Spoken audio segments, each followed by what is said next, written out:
20세기에 가장 영향력 있는 목회자 중 한 분이었던 마틴 로이드 존스 목사님의 글 중에 이런 내용이 있습니다. 영어로 하면 그 뜻이 선명하게 드러나서요. 영어로 한번 가져와 봤습니다.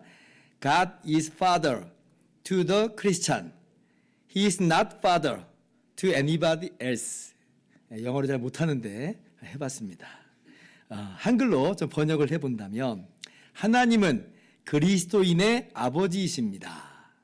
그분은 다른 누구의 아버지가 아닙니다. 라는 뜻이에요. 로이드 존스 목사님이 무슨 의미를 이 안에서 담아내고 있는 것이냐면요.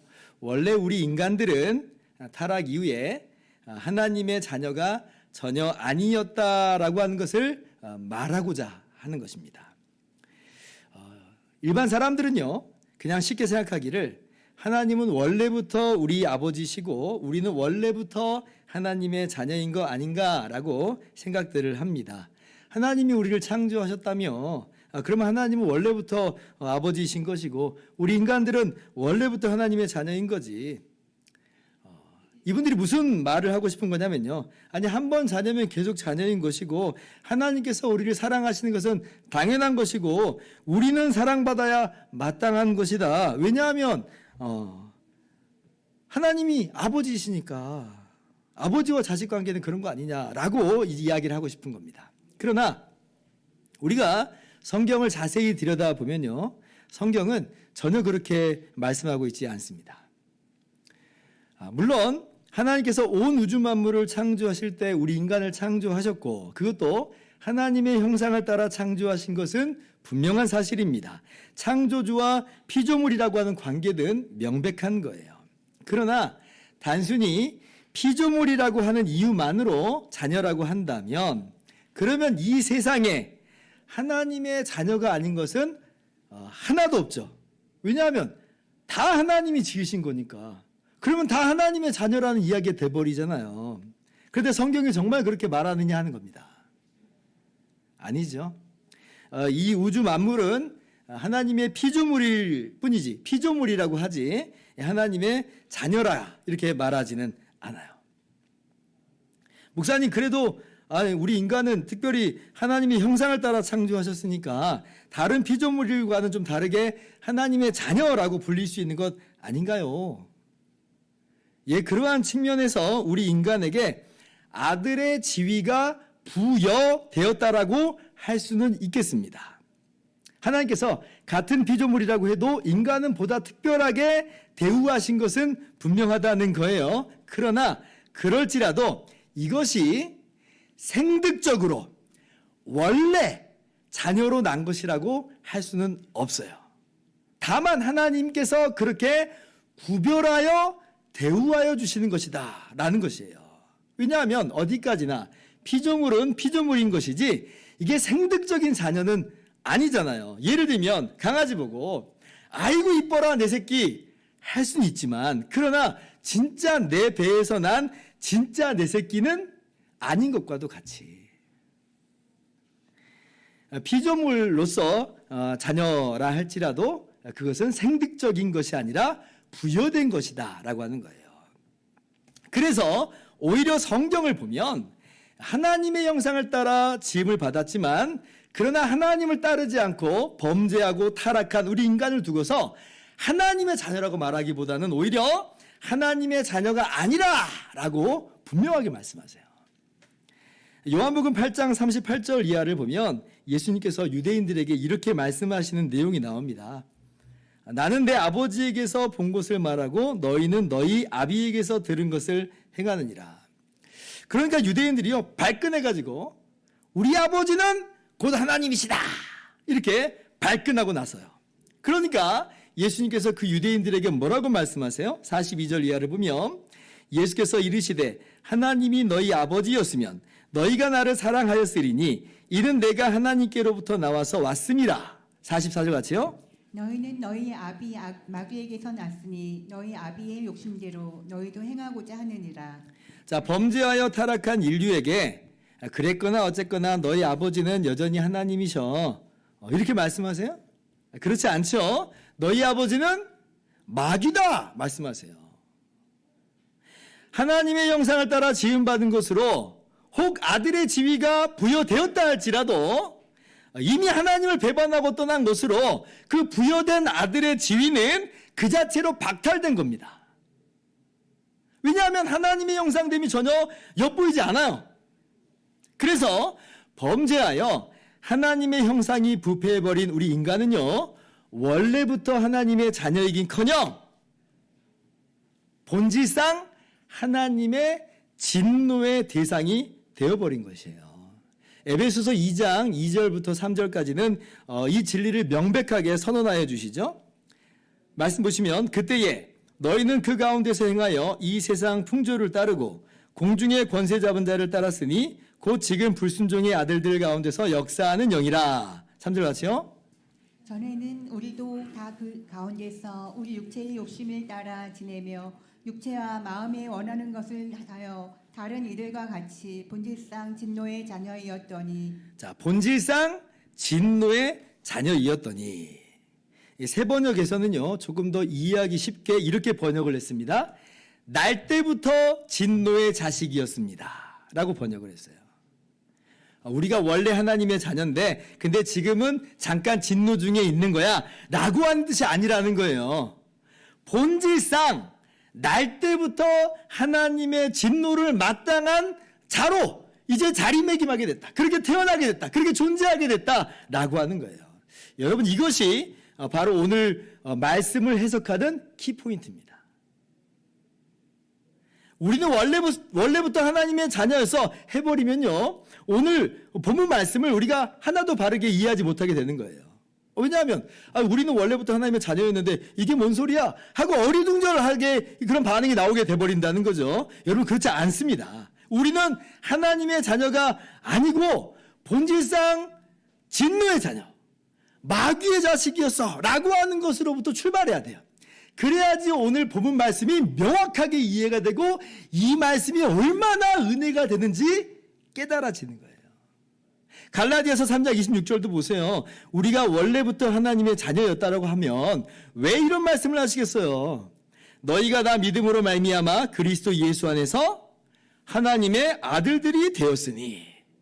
원래부터 우리가 하나님의 자녀였던 것이 아니었기에 믿음으로 말미암아 그리스도 예수 안에서 아들이 되었다라고 말씀하시는 거예요.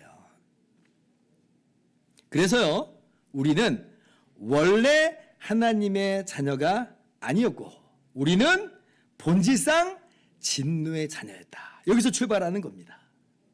자, 그런데 하나님께서 어떻게 하신 것인가? 라고 할 때에 4절 이하를 봅시다. 때가 참에 하나님이 그 아들을 보내사 여자에게서 나게 하시고 율법 아래 나게 하신 것은 5절 같이요. 율법 아래에 있는 자들을 속량하시고 우리로 아들의 명분을 얻게 하려 하심이라. 아멘.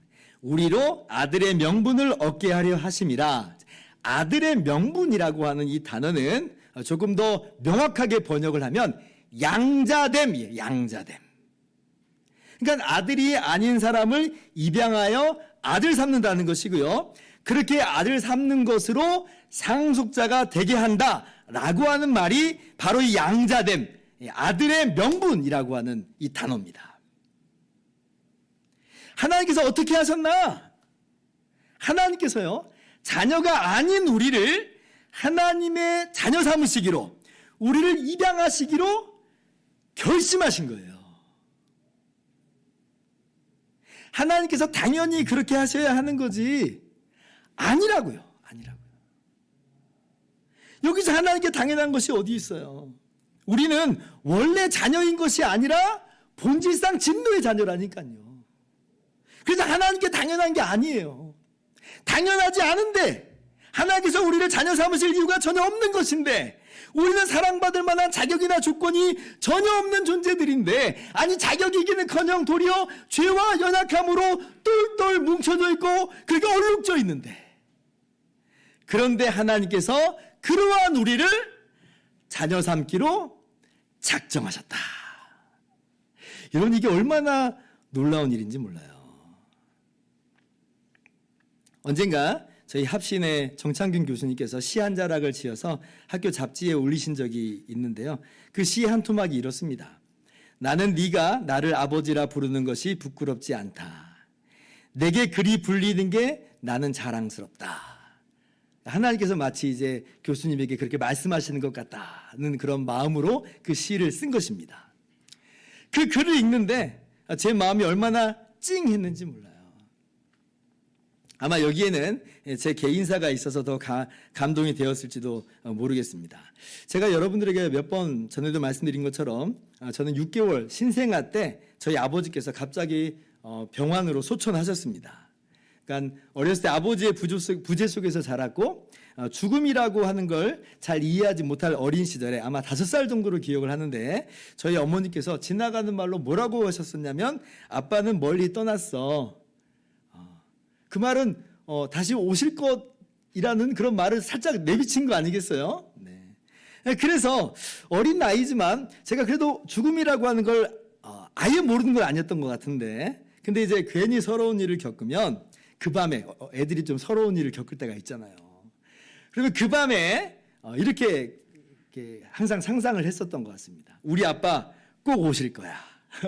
선물 하나름 가져오면서 그렇게 안겨다 주고 저를 그렇게 꼭 껴안아 주시는 그런 상상을 하면서 그렇게 잔 적이 있었습니다. 지난주에 제가 스즈메의 문단속이라고 하는 영화를 이제 봤어요. 근데 거기 보면 꼬맹이 스즈메가 그 쓰나미로 인해서 엄마가 죽어요. 근데 그 엄마가 죽은지도 모르고 막 엄마를 찾아다니면서 막 서럽게 우는 그런 장면이 나오는데 그때 제 어렸을 때 모습이 막 스쳐 이제 오버랩 되면서 제가요 영화 보면서 펑펑 울었어요. 그래서 제가 이제 아들 보고 슬프지 않냐? 아들은 뭐가요? 왜냐하면 저하고 배경이 다른 거예요. 저는 어렸을 때 그런 경험이 그 정도까지는 아닙니다만은 다소간 있었기 때문에 이제 거기에 제 감정이 좀 이입된 거죠. 막 눈물이 펑펑. 그리고 이제 저희 어머니께서 제가 초등학생 때 재혼하셔가지고 좋으신 아버지를 양아버지를 맞이하게 됐습니다. 이게 순전히 제 이야기입니다. 근데 제가 이제 잊혀지지 않는 그런 사건 중에 하나가 뭐냐면 고등학생 때 아버지께서 어떤 일을 시키셨어요. 별로 어려운 일 아닌데 시키셨습니다. 근데 제가 잘 못했어요. 아니 고등학생이 뭐 일을 해봤자 얼마나 잘하겠어요. 잘 못합니다. 그러기 마련이에요. 근데 이제 그때 아버지께서 하시는 말씀이 뭐냐면 뭐하냐? 너는 그것도 잘 못하냐? 라고 말씀하셨습니다. 저리 비켜! 이거 뭐 그냥 그 평범한 말이에요. 뭐 아버지들이 그냥 쉽게 할 수 있는 그런 말입니다. 그런데 저는 그날 그게 얼마나 서러웠는지 몰라요. 너무 서러웠어요. 아마도 이제 어릴 적에 아버지의 부재가 남긴 이 감정 때문이었을 것 같습니다. 이런 거예요. 나는 진짜 아버지가 없는 거야. 나는 진짜 아들이 아닌 거지. 이런 이제 서러움이 막 훅 올라온 거죠. 여러분 이거는요 조건 없는 사랑, 무제한의 사랑이 아니면 극복이 안 되는 트라우마 같은 겁니다. 저에게 일종의 상처 같은 거예요. 그래서 저는 정말 아버지가 없는 그러한 감정 속에서 살아갈 수밖에 없는 그런 존재였는데 그런데 저에게 이러한 무제한의 사랑, 조건 없는 사랑을 나타내 보여주신 분이 있으세요. 그분이 바로 누구냐? 바로 하나님이신 거죠. 하나님. 나는 네가 나를 아버지라 부르는 것이 부끄럽지 않다. 나는 자랑스럽다.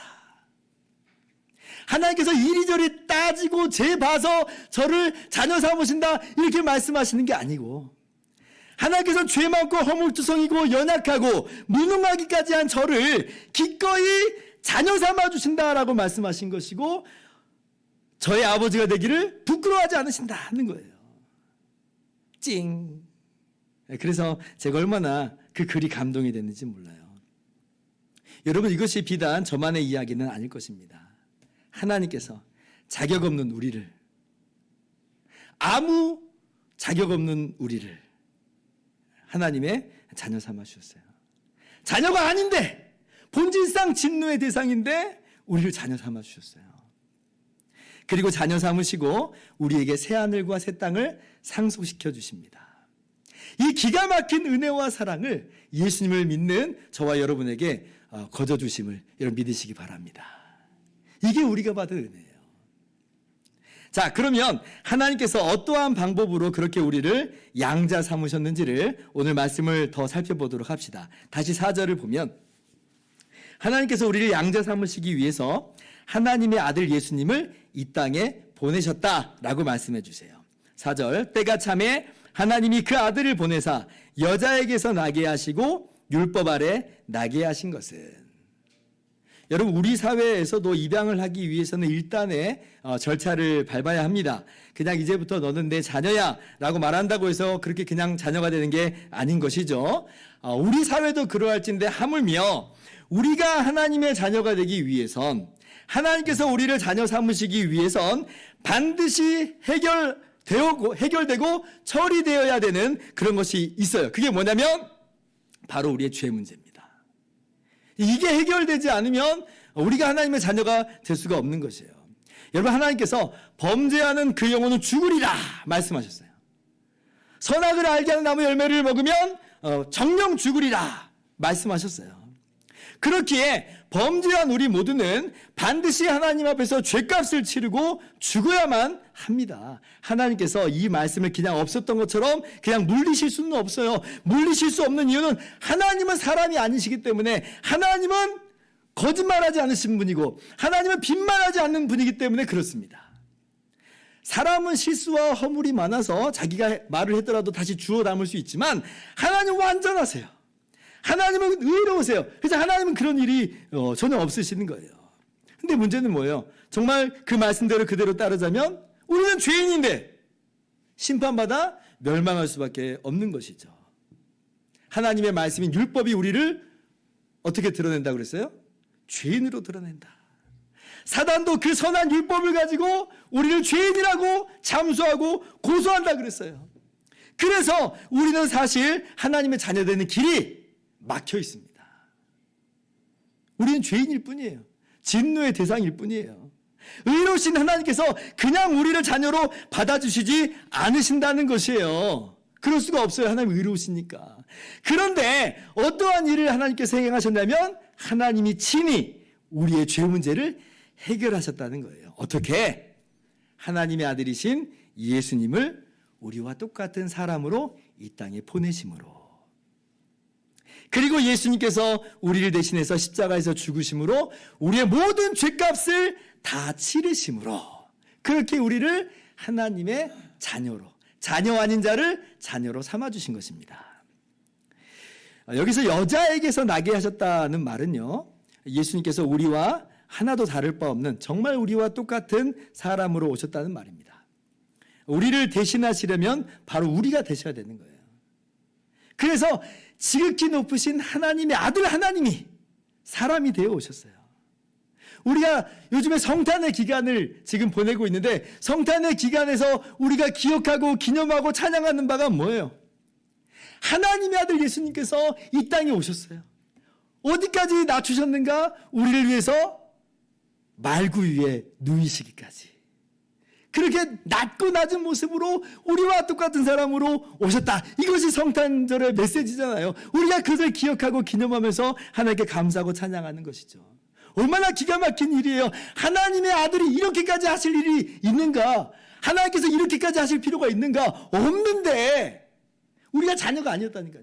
없는데 이렇게까지 하셨다. 기가 막힌 은혜죠. 근데 그뿐만이 아니에요.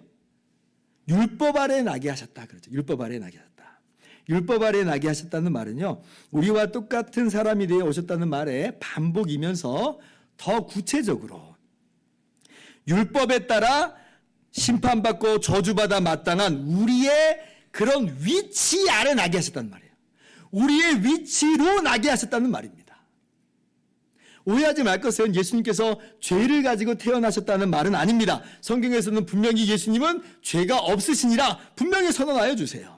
그러나 예수님은 분명 죄 없이 나셨고 죄 없는 삶을 사셨지만, 그런데 주님께서 어떻게 태어나신 거냐면 우리가 담당해야 하는 율법의 저주를 기꺼이 담당하는 자리로 나셨다. 이것이 율법 아래 나셨다는 말이에요. 예수님께서 이렇게 말씀하신 적이 있죠. 마태복음 20장 28절. 인자가 온 것은 섬김을 받으려 함이 아니라 도리어 섬기려 하고 자기 목숨을 많은 사람의 대속물로 주려 함이니라.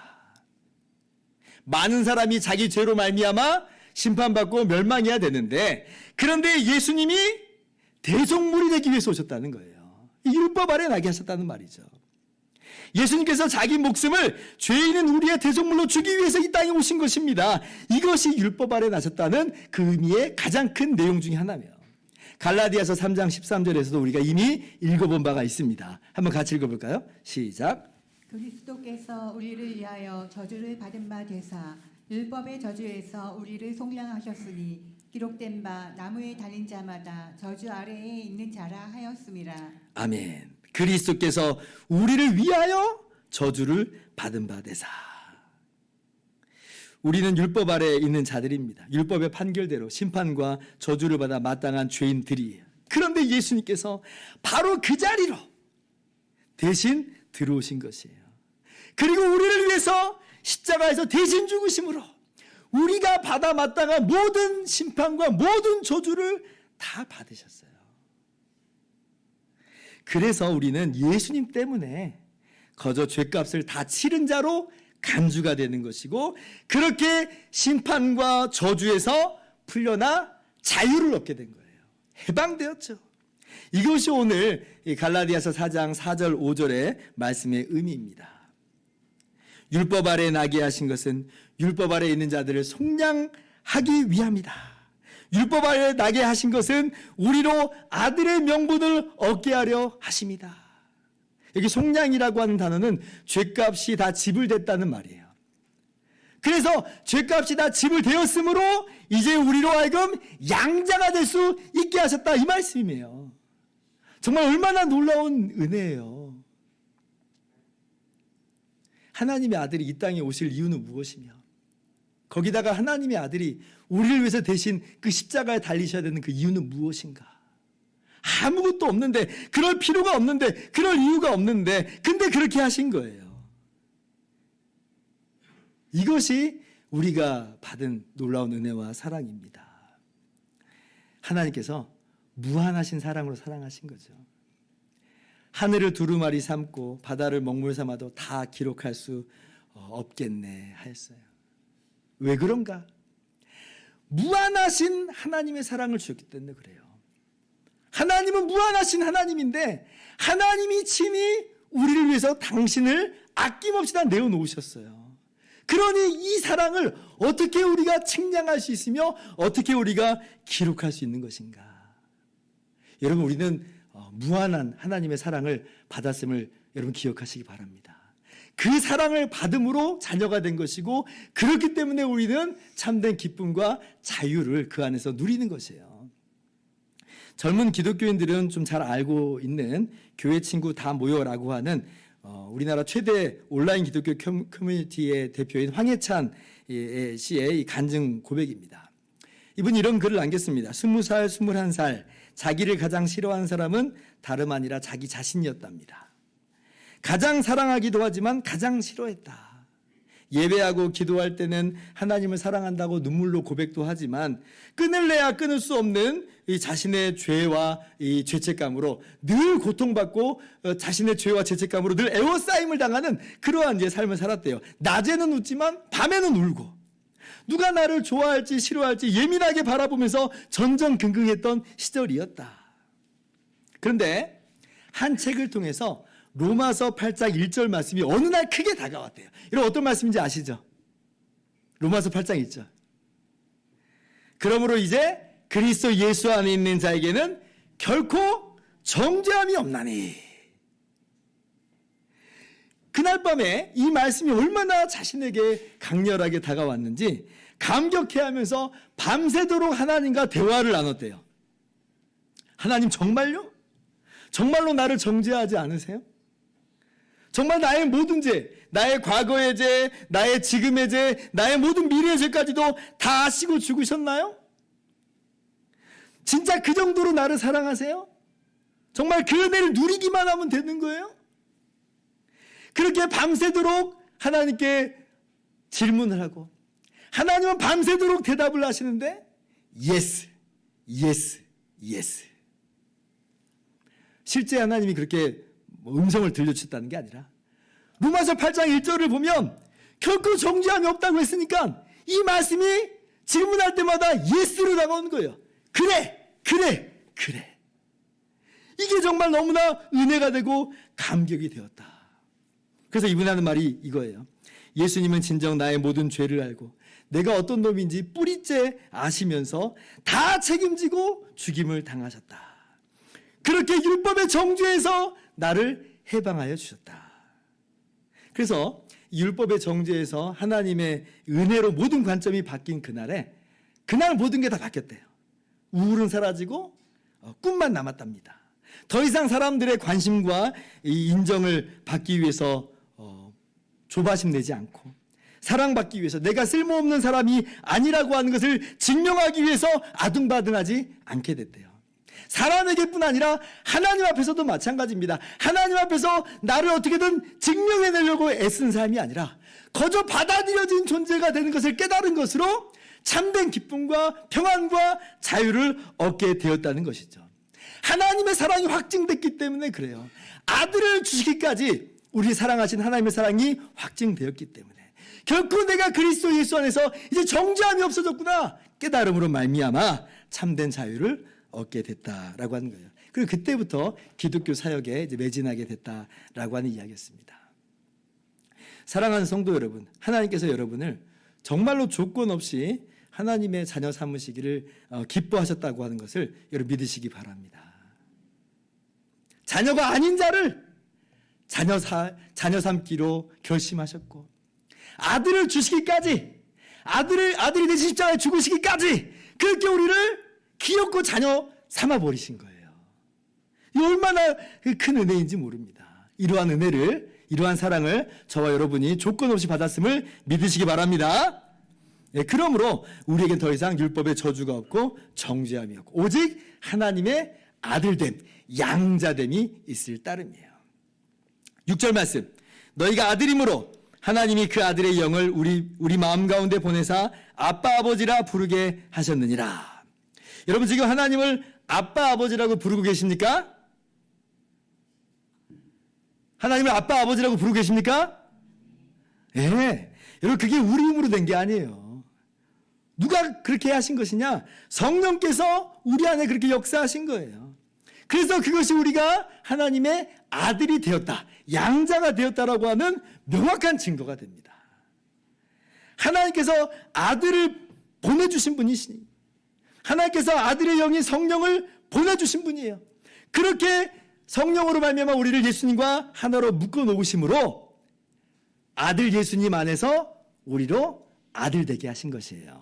우리가 우리의 행위와 우리의 노력과 우리의 조건으로 아들 된 게 아닙니다. 우리와 하나가 되신 아들이신 예수님 안에서 성령으로 말미암아 아들과 하나됨 안에서 거저 아들로서 받아들여진 거예요. 그러니 무엇으로 우리를 하나님의 사랑에서 끊을 수가 있겠어요? 예수님이 십자가로까지 우리를 품어주셨는데, 하나 되어주셨는데, 그래서 우리의 아들됨은 영원히 끊어지지 않는 겁니다. 영원한 아들이 돼버린 거예요. 거저히 놀라운 복과 은총을 우리가 받은 것입니다. 그래서 오늘도 우리는 하나님을 뭐라고 불러요? 아버지라고 불러요.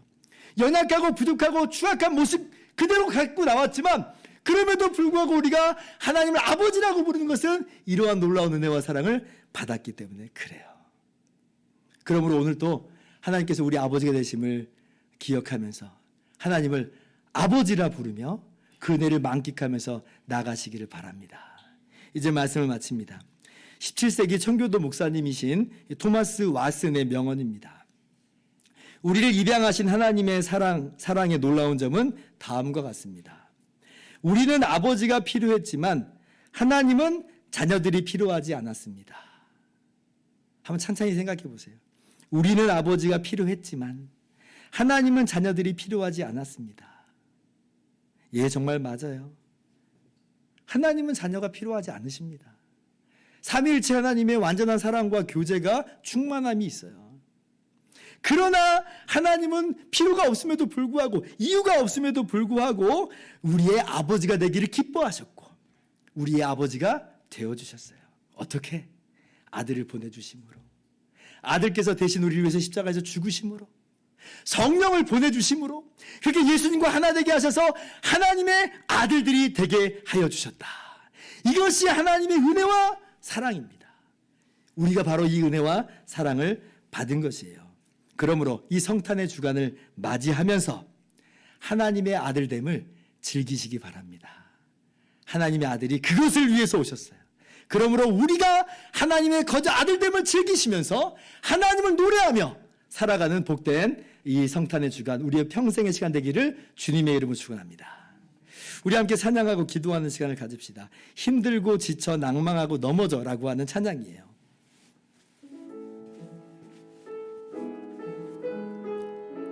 너는 내 아들이라.